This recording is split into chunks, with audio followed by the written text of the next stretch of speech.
Okay, Chris Johnson here. Thank you so much for joining me today. This is Bizarre, the Middle School Bizarre Magic Show 2.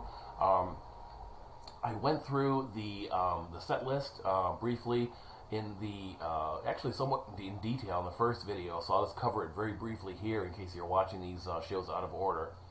I started off with a shrinking head, the pre-tests from Hypnosis, B-Wave, PK Touches, the Solution / Easy Cube, my combined routine. I did a center tear routine. Excuse me. I did Bill Evans Voodoo, Smash and Stab, Brad Brushwood's book test, Ball and Tube combined with Pegasus Page, and I finished up with chairs. Like I said, I covered my set list in more depth in the first video. You can check out my thoughts on those. But I just wanted to have it here for completeness sake. And I'm going to apologize once again that I'm having trouble getting over this bad cold. Okay, let's get into the show itself. Here we go. My nice, cool little introductory animated logo.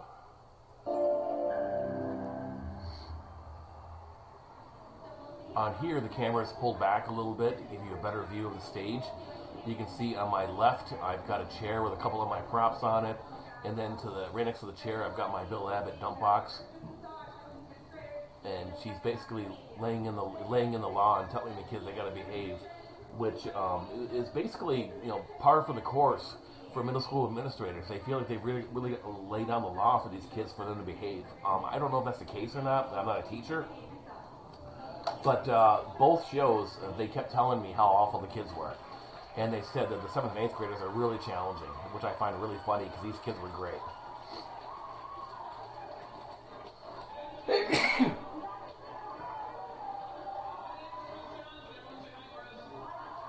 Now right there, I didn't say this in the first show, but right there when everybody say hi Chris, I'm already establishing compliance. And now I'm getting them to raise their hands. As Magic for Little Kids, I'm addressing some of their fears. And at the beginning of the show, just like in the first show, they're chattering away. They're kind of, not disrespectful, but they're kind of challenging me a little bit. And I'm just setting up the premise of my show that we're going to have a lot of fun here today.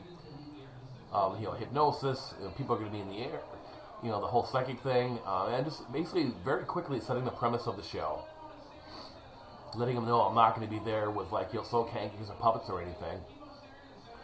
And we're going to jump right into the first piece, which is the shrinking and growing head. And as I talked about in the first show, this always gets a hell of a response. I've done this for college kids, I've done it for adults, I've done it for K-5 audiences.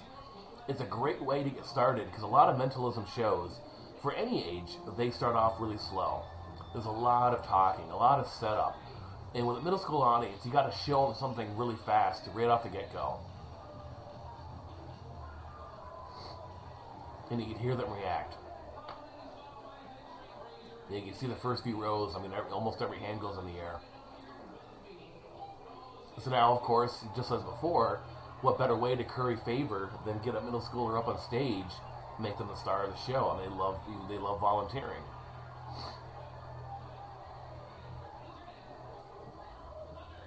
So I'm always respectful. I ask their name. I do my little fist gag. I'm talking to them a little bit because I could have just told the audience, here's what's going to happen. But instead, I'm asking him what he thinks is going to happen, building a little bit rapport with him, involving him directly as opposed to just being a prop on stage. I do my little microphone gag, your head's going to get bigger, which gets a nice reaction too. And this kid's kind of jumpy, he's kind of really reactive, because all the kid has to do is really stand there. So this is a great way, if you've got a troublemaker that you feel like you have to get up on stage, this is a great trick to do it. Because literally all they do is just stand there and let people watch them as their head gets bigger. And I got some music playing in the background to make this part of the show go a little bit faster. And of course, everybody really reacts because once again, growing the head is a better illusion than shrinking the head. So we have an elevation, go from good to great. And I've really earned their respect by this point because this is very, very cool. It's not a rabbit in the hat. It's not a Silk Hanky. It's not a Mac Magic box with Chinese symbols on it. This is really cool stuff.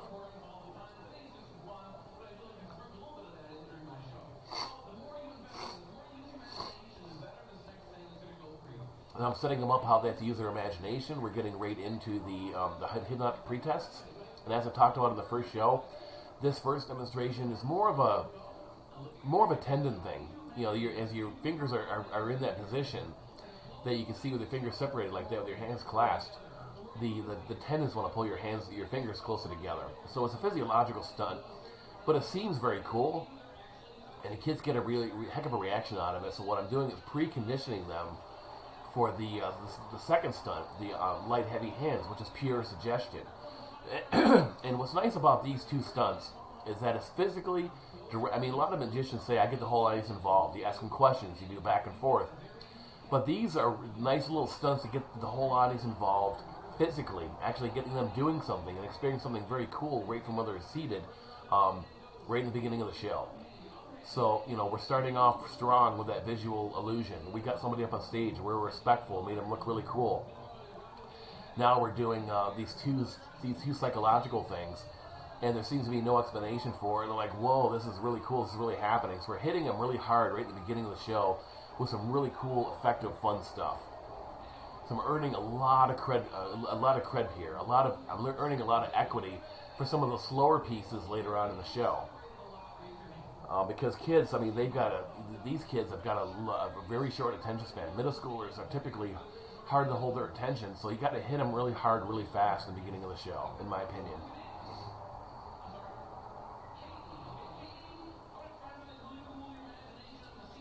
And now we're going to get into the B wave once again with Phil Goldstein, Max Maven's a brilliant creation.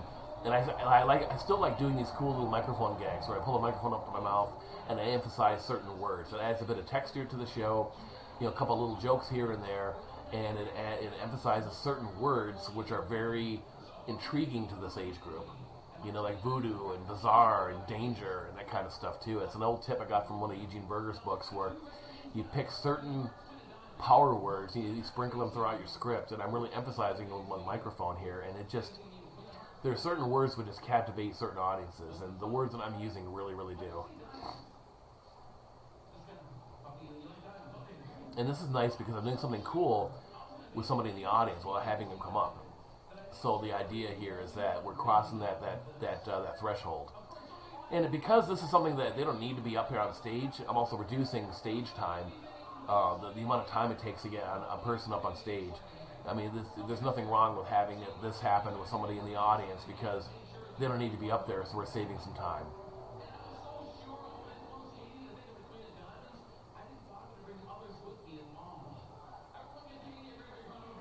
So I got a nice response. I mean, I didn't get a great response, but I got a good response, which is good enough for this age group. Because they're like, oh, wait a second. Because they're probably expecting your typical card trick. And I'm doing something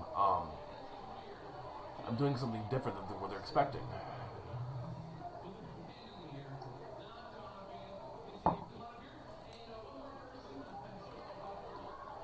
So now we're getting into PK touches, and of course, they all want to help out with the show. So whenever you see volunteers, they're very happy to come up on stage. So I get 2 volunteers to help me. And for PK touches, I almost always use a female for the receiver. I just find females typically, especially with kids, they tend to focus more. They're a little bit more mature. They follow my instructions a little bit better.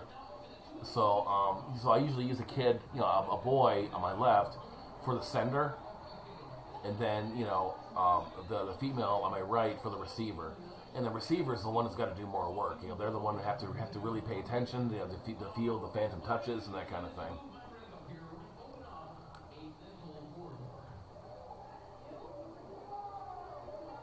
Now, some of the kids actually got that joke. You know, like, ooh, that little joke that I set up. But I did it again to get the whole audience involved, and it was fine. It's just one more way to involve the entire audience. It's a cool little joke. I came up with it years and years ago, and now I almost always use it in every time I present PK touches. And like I said in the other commentary for the grade 5 to 6 show, PK touches is so stinking powerful. I've actually closed shows with it, but in this case, I'm trying to stack some really cool things that don't involve any props in the beginning of the show to really earn a lot of cred with my audience. And of course, I'm going through and I'm doing the work. And as per Banachek's brilliant suggestion, from the audience believes that the girl felt somebody touch her on her left wrist. So we're getting 2 touches here, and I could do 3. I mean, Banachek's talked about how sometimes he uses 6. To me, I think 2 is fine. I know there's the power of 3, but this is so stinking powerful. I just don't want to drag it out too far because then we're talking about speed here and everything. And of course, we get a hell of a reaction. I mean, so up to now, how far away into the show? We're about like 9 minutes into the show, and all I've used for props is 4 cards and the spinning disc. And I've earned a lot of cred with the kids. That I don't have to have special boxes to make the magic work. I had a client that used to hire me for high school. Every year they had me come in and do a hypnosis show for the kids. And one year they skipped me and they used an illusionist instead, like an actual illusionist, with like doves and boxes and that kind of stuff. And he said it didn't go well, so they brought me back the next year. And because these kids, middle school and high school kids, they're just so stinking skeptical. So you've got to, I don't like the word organic in mentalism and magic. To me, I think it's overused. But often, for middle school kids, you really do want to have your props look organic and natural. It's less they can challenge you with. It's the same concept of me not having a big colorful backdrop or wearing a goofy costume. I'm trying to create as much of a blank slate as I possibly can, a blank canvas, so there's less to judge me on. They're gonna judge me on me, my person, and my abilities, and not on my props, not on my my backdrop and everything. And of course, kids, there's a lot of chattering here because we're getting a volunteer up on stage, and by this point in the show, it's positive energy. They're with me, and that's important. They're with me with all this positive energy. Because at the beginning of the show, they were chattering and a little bit disrespectful because they just didn't know who to expect. I was an unknown commodity to them, and now they're with me. And you can hear in the background. I don't know how well the audio is coming up for this audio commentary version, but when you watch the actual show, pay attention how 9-10 minutes into the show, how quiet the kids are as I'm speaking and how I'm interacting with volunteers. They want to see what's happening next. I've earned the credibility. I've done some cool compliance things to set up, and it's going really, really well. So now I'm having her. What am I having her do? I'm trying to remember. I'm having her bring the Rubik's Cube back up. That's what I'm doing. So she's bringing the Rubik's Cube back up. Because I send the Rubik's Cube into the audience, have a few people mix it up to get more audience involvement and to make sure that they are convinced that the Rubik's Cube has legitimately been mixed. So now I'm getting ready to explain how she's going to try to solve it. And it's going to be really difficult. And I'm justifying going behind my back to eliminate the visual. And this is true. If you're trying to do something visual, sometimes your eyes can play tricks on you. And I could go into more NLP stuff and explain it, but I just don't have time in this commentary. But it's just my way of trying to justify why I'm going behind my back. And the kids seem to go along with it, so she can see what's happening. And this is straight from the solution, which is basically cueing her how to handle the Rubik's Cube in a few moments. As I said on the other commentary, I used Axel Hexloff's the whole thing with his gimmick cube and the paper bag and everything. But I did not like his way of cueing the spectator of how to do it. He had them read a pamphlet. And I don't like having kids read much on stage if I can help it, because they have a short attention span, they may not understand something and everything. So by combining the solution, which involves a bit of memory work, which I eliminated in Axel Hexloff's routine, I made it super simple and pretty much bulletproof and bomb-proof and foolproof. And we have this wonderful routine where the audience member solves the Rubik's Cube. And she took her hand out without the Rubik's Cube. And this one, I think the bag, if I remember correctly, my bag did not tear properly this time. And that's not a big deal.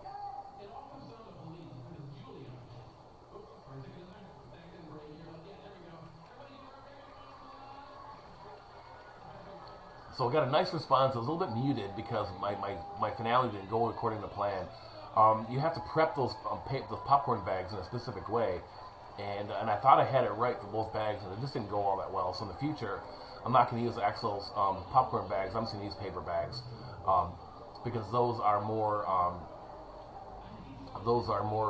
easily tearable, and they're going to be something that kids are more It's going to be more recognizable to the kids for these their paper lunch sacks. Those work out really well.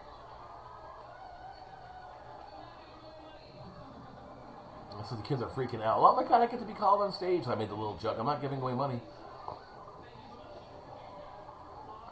So this is where I had some real problems with the center tear. I did the thing like I did in the first show. I did the thing where Bill Abbott says to send the paper into the audience to have somebody verify, and of course they don't get it. You know, and for these kids, they just, for whatever reason, they didn't get it. And each time I did this, for both these shows, when I got my peak, the handwriting was just fine. So I don't know why these kids were saying they couldn't read it. And, you know, I don't know if they're just being obstinate, difficult on purpose, or if they really couldn't read it. I really don't know. It was very confusing to me. So after these two shows, I vowed never again to do that with kids in the audience. I'm just going to have it, everything's going to take place on stage. And in fact, I got so rattled during this that I did my tear incorrectly and wound up tearing the information and throwing it on the stage. So I actually had to start all over again. So this routine didn't get the best response. And I allowed myself to get rattled, but I'm a pro. I recovered. I was able to complete the routine, and everything went okay. And again, if you have not watched the 5th and 6th grade show, I used Bill Abbott's handling because number one, you get a really long peak, as long as you want, which I really like a lot. The physical handling is really, really easy, and everything is motivated. The physical handling is all motivated. And that sound you just heard, that was like some sound coming over the school's intercom system, signaling another period or whatever. You get that sometimes in school someplace. It happens.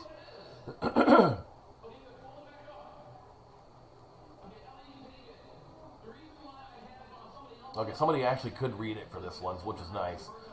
But I forget why I got rattled. But I did like I said, in a moment, I'm going to do my tear incorrectly, and I wind up accidentally throwing the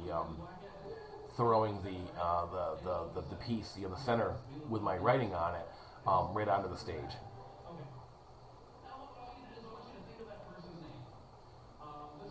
And after it happened, I'm like, in my head, I'm like, oh God, I wish I could have that back. When you make a mistake on stage, and you wish you could have it back and fix it. Some people, when a magic trick goes wrong, they never want to do it again.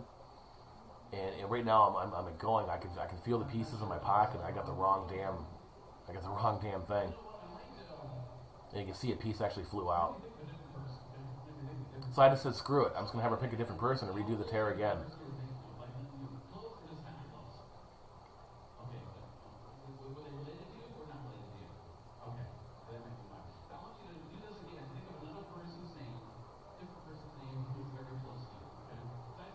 And as I'm recovering from this, I'll mention too that there are plenty of center tears out there, and I don't like a lot of them because they're instant peaks. In other words, you get your peak while you're tearing, and they require a lot of coordination of the hands, and you've got to be able to read something really, really quickly. So if somebody has bad handwriting, for a multitude of reasons, I like Bill Abbott's because it's the easiest. You have that cool display of throwing the paper on the stage, which gets a nice response. And now we're going to go into the completion of the routine.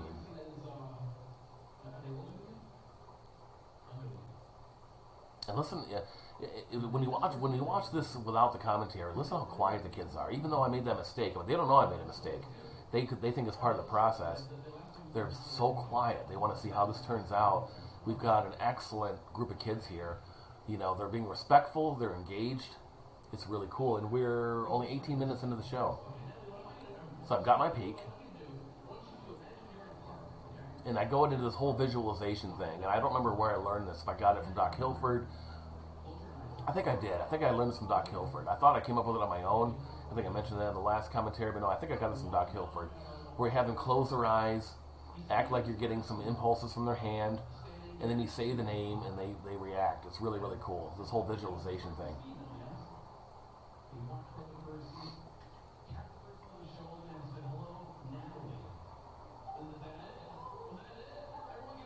And the kids react really well, even though I messed up. So, and they're really stunned at that because it's like I really read their mind. It's really, really cool. I really dig it. And usually when in the past when I've done this, I've actually used a Peak wallet. And I decided I really wanted to really learn a Senator and get comfortable with the Senator after all these years. And again, trying to introduce as few props as possible into the show. And as you can see, even with my mistake, it worked out fine.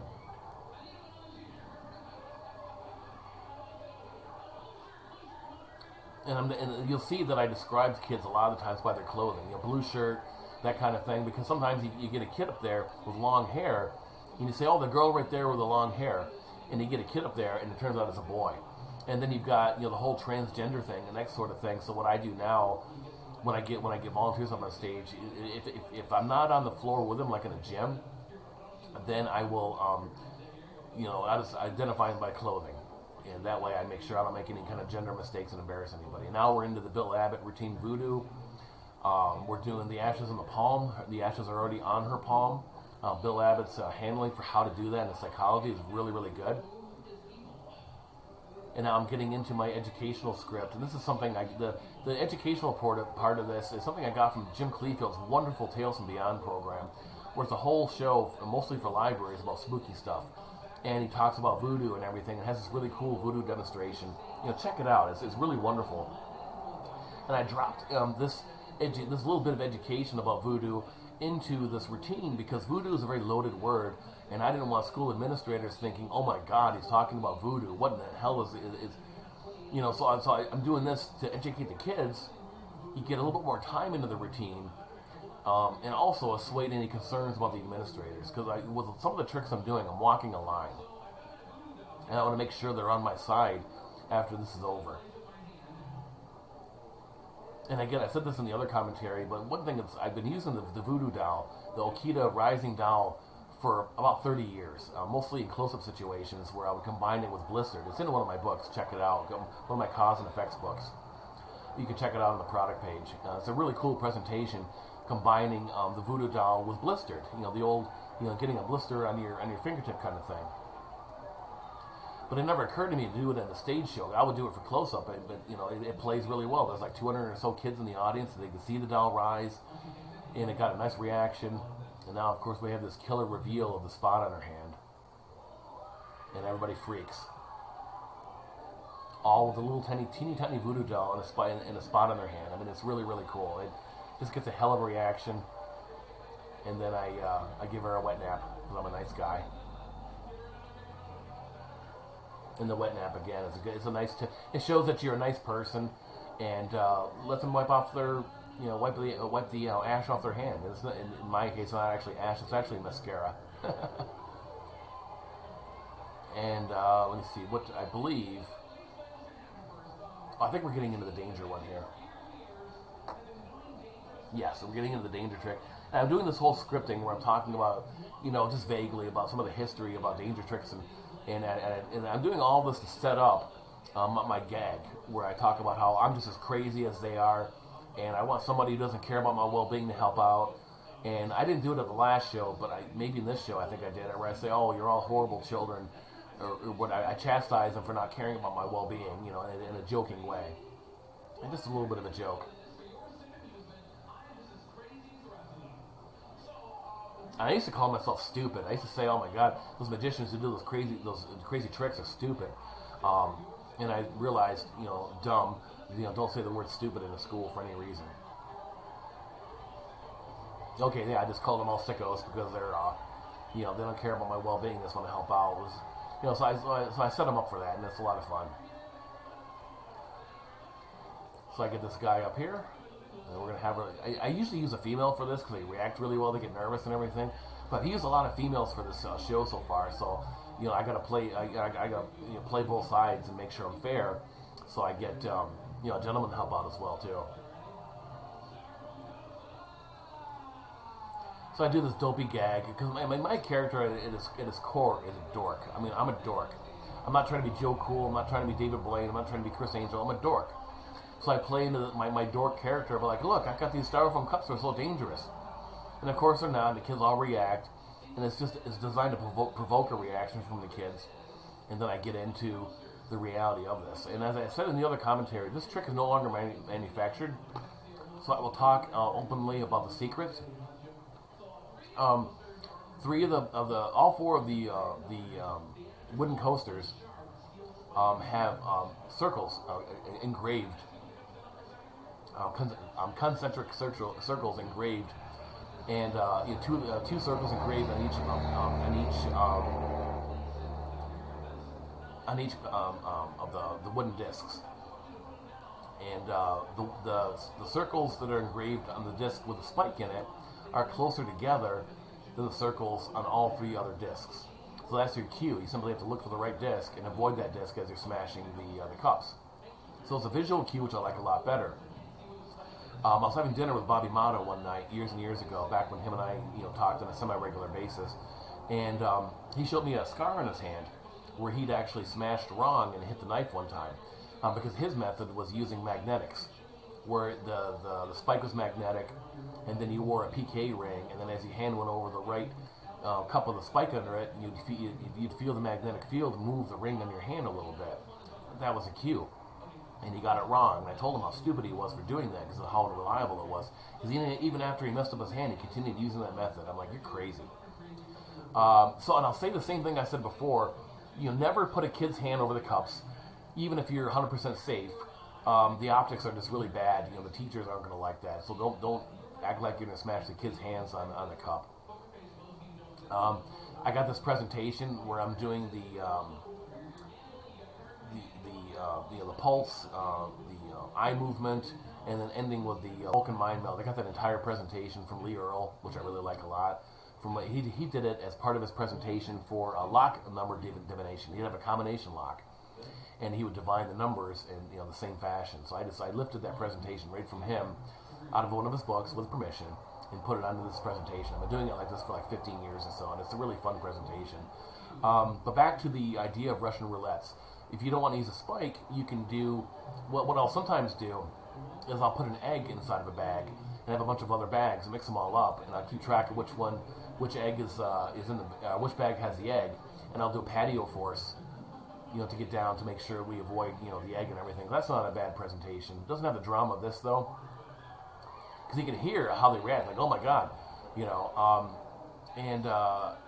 So if you're going to do something dangerous, another trick I can recommend is for $30 you can get a DVD called Risk.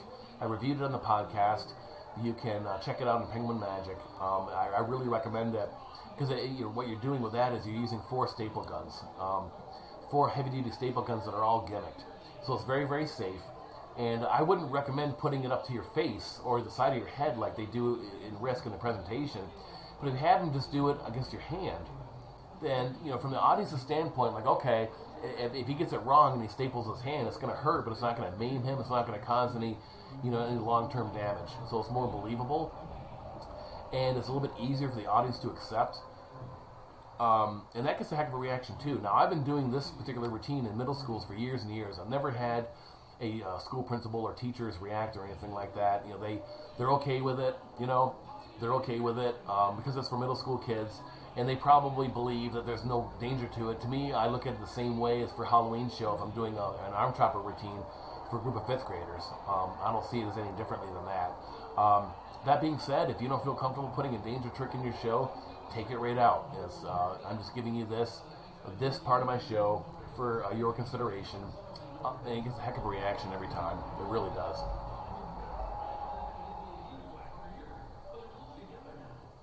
Wayne Dobson. Something occurred to me, the name of the person who came up with this trick. I believe it was Wayne Dobson.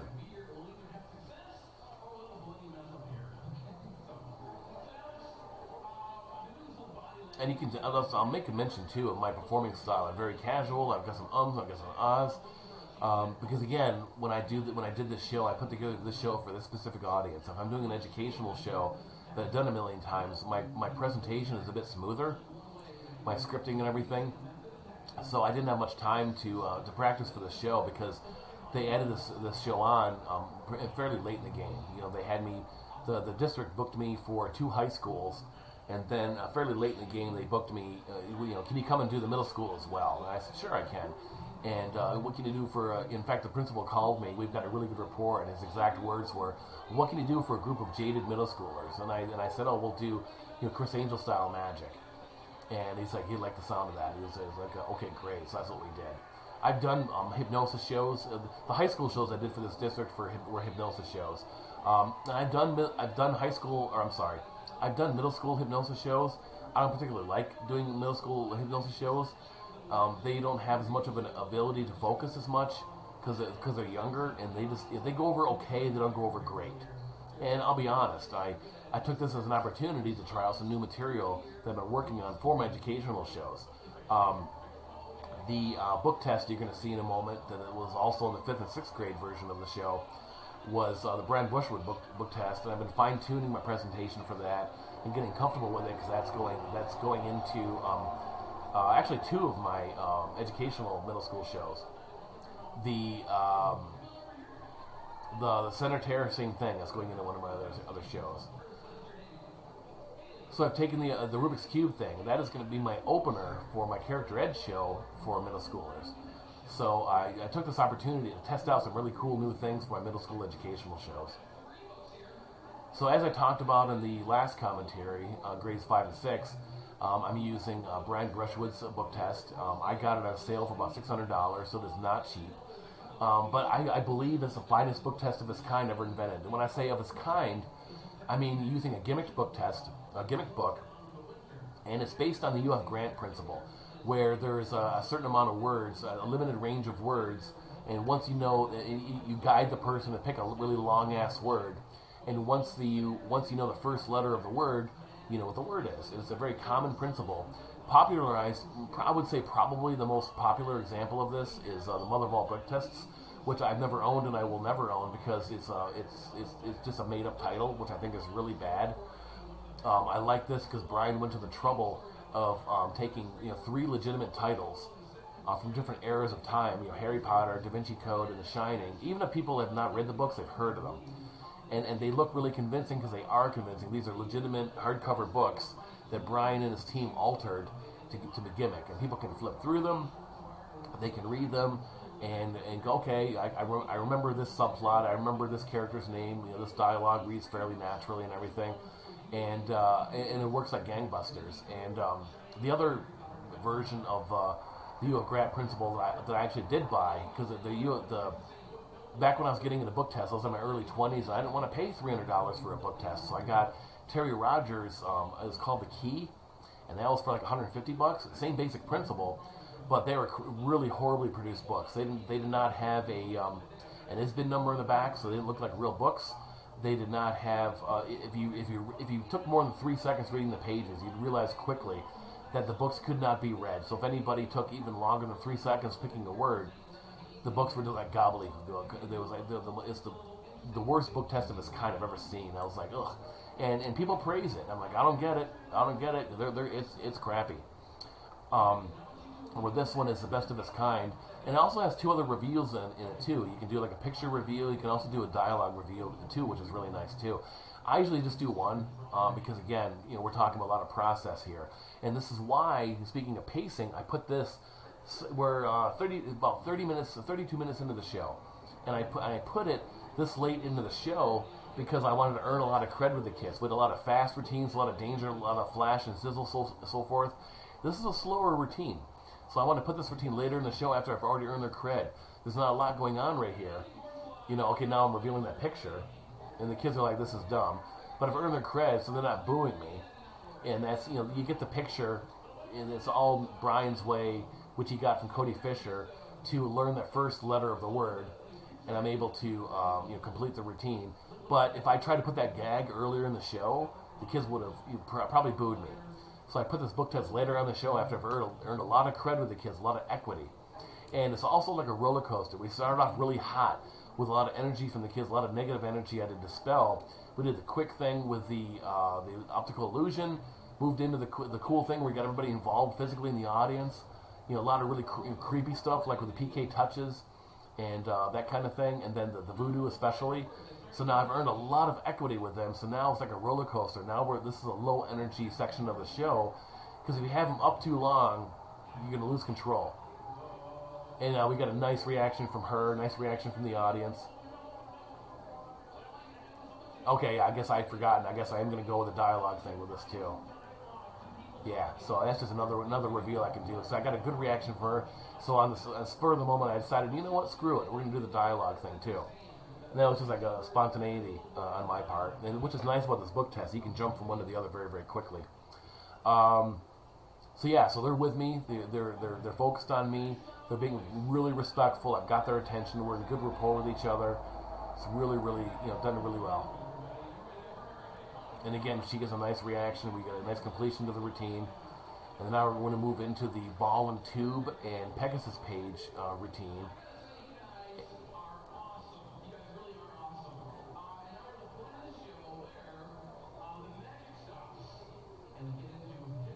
Yeah, and I just told them, in case you can't hear my dialogue on this audio commentary because the audio is kind of funky, I just told them we're going to get into the hypnosis, and now they're really jazzed. The energy levels come way up. They really want to help out, and I'm going to pick somebody from the audience to do the hypnosis portion. And we get into the ball and tube. Now, and I'm basically right now I'm cautioning them not to come up here and challenge me. That hypnosis is a cooperative kind of thing, that I can't force you to go into hypnosis. It's got to be something that you want to do, and that's really important. And that is true, by the way. I've hypnotized, thousands of people throughout my career, and if somebody does not want to be hypnotized, they're not going to be hypnotized. It's just how it works. So, so I get somebody up here, and again, I talked about this in the first commentary, but the reason why I go with this particular induction, because it is an induction. Doc Hilfer's handling for this, all it is a simple handling of the ball, that crappy little ball and tube trick that we all have, that is one of the worst tricks ever invented, and he uses it to induce a deep hypnotic trance. I mean, it's really elegant, and it's very, very cool. I think it's one of Doc Hilfer's best creations, I really do. And I've been using it for years and years. Now, that being said, there are other inductions that you can use, because this is hard to find. If you want to learn this, you actually have to find Doc Hilfer's old pamphlet called Ball and Tube on the used magic market, and it's hard to find. Or if you can try to find a copy of his DVD set called The Vault, you can see it demonstrated, and he teaches it on there too. That's how I learned it. I learned it on The Vault, and but it's hard to find. So if you want to learn alternate methods of hypnotizing kids, just contact me. I'm a board certified hypnotist, and I'm also a certified instructor of hypnosis, and I've certified other hypnotists. So I can teach this stuff very rapidly. Because there is other ways of hypnotizing kids on stage that are appropriate. You can do what's called a handshake interrupt induction. You can do what's called an ambiguous touch induction. There are a lot of other instant inductions which look violent. Ones where you've seen them on TV where they grab somebody's arm, they yank the arm, or they pull somebody's head backwards and they fall down on the ground and everything. These are all shock inductions designed to hypnotize them very rapidly, but they look really violent. So I picked this one from a teacher standpoint. This looks very safe. They don't know if anything's happening. They don't know if I'm actually hypnotizing the kids or not, but it looks safe. The kid looks casual. His eyes are open, and now we're getting into the part where I'm having him open, nodding his head up and down, verifying he's being hypnotized. Because from the kid's standpoint, the audience, they don't see anything happening. They just see the kid standing there looking at this ball and tube. So I have to have the kid keep on nodding his head to verify that the ball is growing, the ball is shrinking. And now we get to the third phase. So the first two phases are conditioning aspects to this that Doc teaches. The third phase is they're already hypnotized now. They drop the ball in their hand, they make it grow and shrink, and they're actually hypnotized. They can see it growing and shrinking. They're in one of the deepest levels of hypnosis possible, standing up with their eyes open. A lot of people think in order to be hypnotized, you have to have your eyes closed. They see the thing on Vegas shows, and even my shows are all flopped over, looking all relaxed and sleeping. Nope. Yeah, and I've done this tons of times. I've done other inductions. You can absolutely hypnotize somebody, get deep hypnotic trance with them standing up and their eyes open. It is really, really cool, and it's a very misunderstood aspect of hypnosis. But he's actually hypnotized now, and the kids don't know what to think. They're like, this is really weird. And I do it just because it's a cool thing. It's a cool experiment, and I wanted to pay off that promise at the beginning of the show. If they were good, I would hypnotize somebody. This is a safe way to do it. That's not going to freak out the teachers, because these are children after all. Yes, they are 7th and 8th graders, but from the administrative standpoint, they are children. So we go into the audience now, and I have somebody take my business card and drop it into the David Regal crystal billet box. They can verify the box is empty, because I'm having him still making the ball grow and shrink in his hand, which is really, really cool. Then I put it inside the bag. There's nothing else inside the bag other than that business card.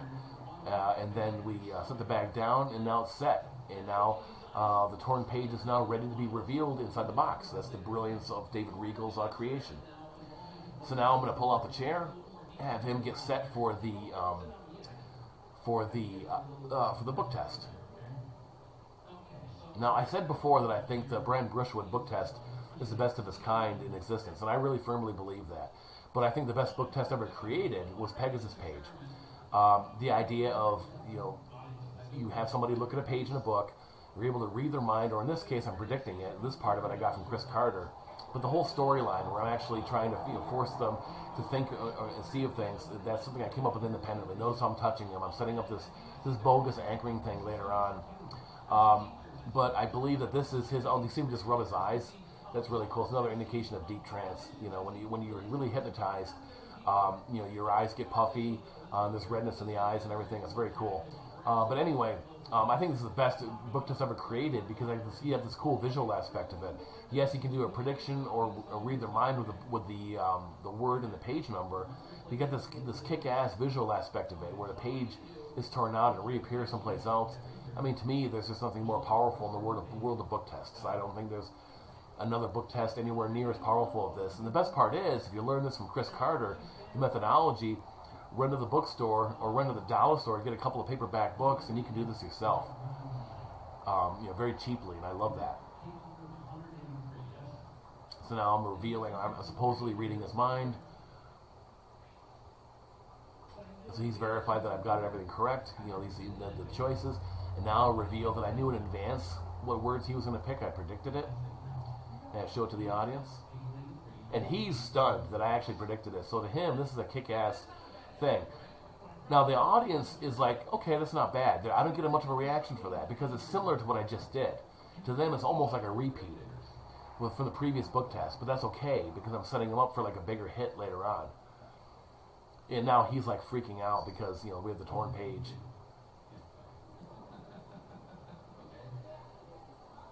And there we go, yeah. So I'm taking away from him so I can let the whole audience see the torn page.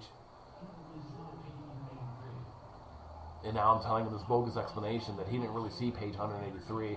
That I kept touching him, and I'm doing this whole bogus explanation about anchoring and NLP and everything. And it's not what happened, obviously. It doesn't work like that, because I studied anchoring. I use it all the time when I had my clinic. I used anchoring all the time for hypnosis and helping people quit smoking and things. But it has enough of believability to it that it sounds quasi-believable, and it's a cool little storyline. And then now, I did not have the second person come up. Oh, actually I did. I did have the second person come up on stage. They can verify themselves that the box was empty before, and now it's got this page in it. I don't know if I'll keep on doing that or not. And then now he can slide the box open and take out that torn piece of paper. And he can verify that it's 183, and it's got the force word on it, which is Gravediggers. And the pages match. And we got stunned silence, and everybody's really surprised.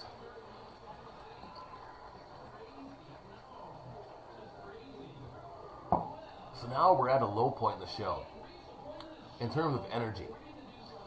And now for the roller coaster, we're going to ramp them back up. And we're going to do, like I said in the last commentary, we're going to get their energy level cranked. And end the show on this incredibly high note.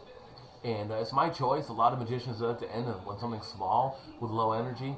For middle schoolers, I like to end with like a fire, the equivalent of the emotion of a firework display. I just want to hit them, bang, and then go out like that. That's just my personal choice. And this is my current version. I used to do this chair stunt second from last. I used to end with Bobby Mata's Alive for the production of A Live Rat.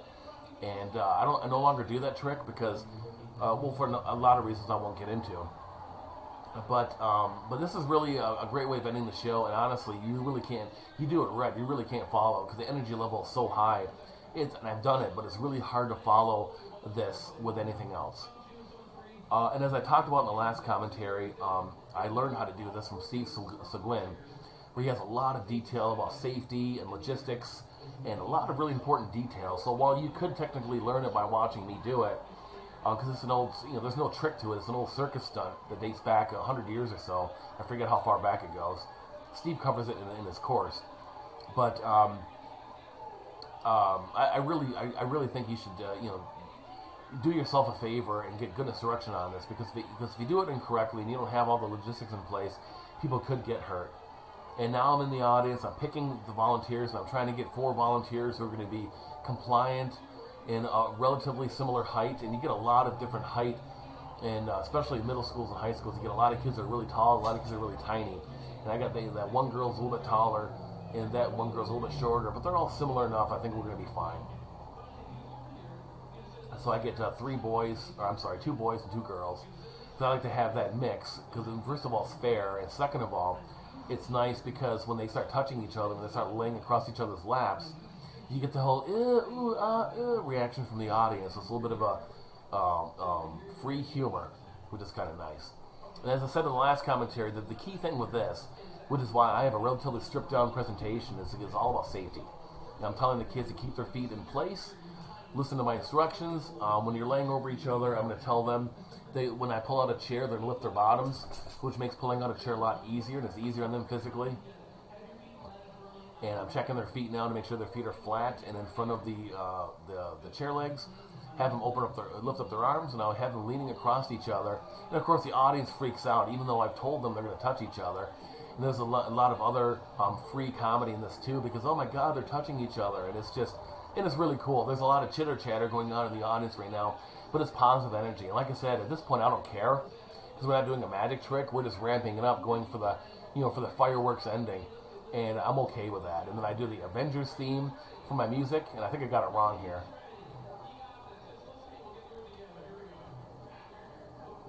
Yeah, wrong music.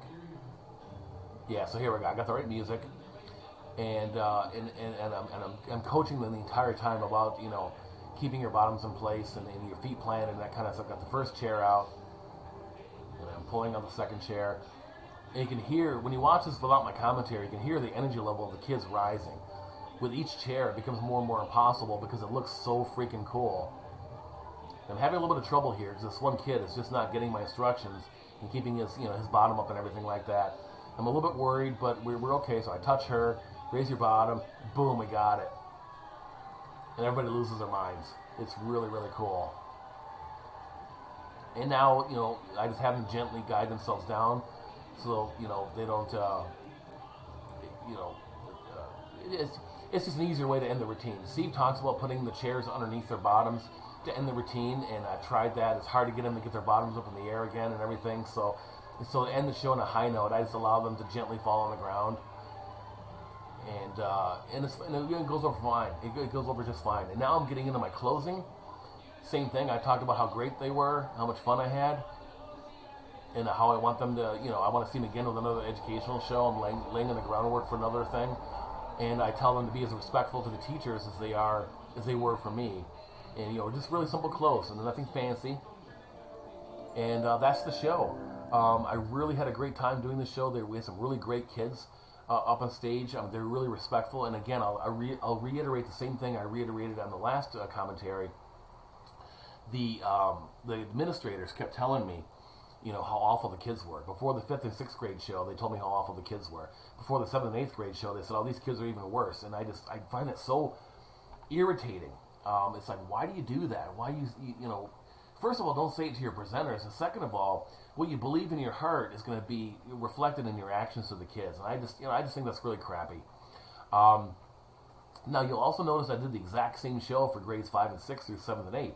You don't have to. You can change it up a little bit because there's a lot of difference between a 5th grader and an 8th grader. I considered changing it up. I considered changing up the lineups a little bit, and I eventually decided not to because I had a lot of equipment in my car. I was doing the hypnosis show for the high schoolers, which didn't require any equipment, but I was doing a magic show for the K-through. That's what it was for this district. I wound up doing 2 high schools, a K-5 school, and the middle school. So I had a lot of stuff in my car. I had the stuff for the middle school in my car, my sound system for the Hypnosis show, and a lot of stuff for my my educational show for the K through 5 building. So I decided just to go with one lineup, and I want to see how it went. But you can, notice, knowing that fifth graders are so much younger, you can go with a different lineup if you want to.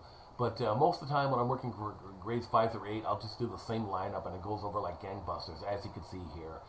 So if you take these principles and you look at the things that I've talked about in the show, about treating them with respect, picking the right kind of material, having a nice roller coaster, use this show. I mean, really, if you want to do a just for fun show for the kids, for middle schoolers, try this show out. If you go into it with the right attitude, you'll have as much success as I do, and maybe you'll discover you really like middle school. So that's the whole point. I released this is to encourage more magicians to seek out middle school audiences, because I think it's an underserved area in school assembly performing. So with that, have fun, and let me know if you have any questions. Thanks so much for watching.